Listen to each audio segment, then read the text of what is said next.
Setiap malam sampai menjelang subuh, Sari selalu mendengar suara gedebak-gedebu dari plafon. Mau masuk rumah gitu loh. Macam ada yang mereka kejar di dalam rumah itu. Dah, besok paginya Sari sama Adin beraktivitas kayak biasanya, Wak. Adin berangkat kerja, sementara Sari ngurusin kedua anaknya.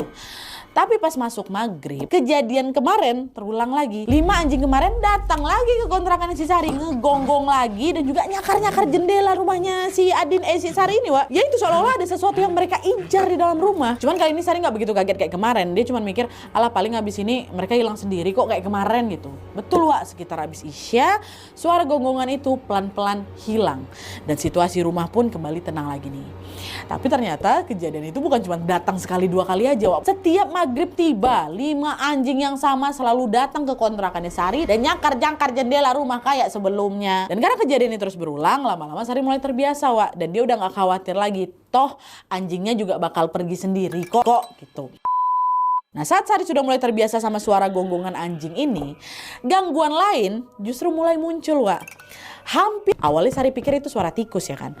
Tapi makin didengerin, Wak, suara itu tuh makin berisik. Seolah-olah ada banyak kali orang yang mondar-mandir di atas apanya. Dan gedebuk-gedebuknya itu juga bukan yang biasa, Wak, ya. Lumayan keras sampai Sari tuh ngerasa macam mau jebol itu plafon. Saking kuatnya getaran mereka tuh, ha. Sari ngebatin, kalau tikus nggak mungkin lah bunyi kencang ini. Lagi pula agak aneh juga kalau tikus bunyi hanya di jam-jam tertentu. Kan dari tengah malam sampai subuh kan, Wak. Siang nggak ada. Nah, di sini Sari mulai nggak tenang lagi nih, Wak. Belum hilang rasa takutnya karena suara plafon itu, suatu waktu Sari malah denger cerita horor dari Pak Joko. Pak Joko, tukang rumput yang bantu bersihin halaman rumah mereka tuh, tentang si rumah kontrakan bekas restoran ini. Kata Pak Joko, pernah pada suatu malam dia datang ke rumah Sari untuk ngambil upah yang belum dibayar sama Adin.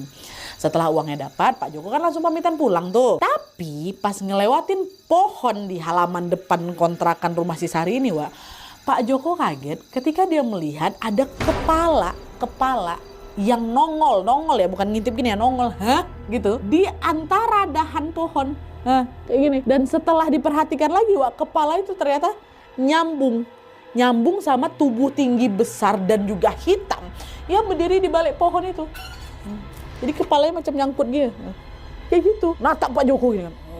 Badan Pak Joko langsung kaku di situ, nggak bisa digerakin. Dia langsung berdoa dalam hati ya kan, tutup mata, dia intip lagi, masih ada baca doa lagi, barulah setelah badannya bisa gerak langsung lari dia kabur ninggalin rumah itu. Nah, dengar cerita itu makin ketakutan lagi lah si Sari. Bayangan sosok hitam yang dilihat sama Pak Joko tadi langsung bikin pikiran si Sari nggak tenang, Wak. Tapi di sisi lain juga Sari mencoba menenangkan diri. Dia kayak, ya udahlah, selama bukan aku yang diliatin mungkin nggak apa-apa. Lagian aku juga cuma sementara kok di sini, nanti kalau rumahku udah jadi aku nggak akan di rumah ini lagi gitu. Tapi masih sudah berusaha santai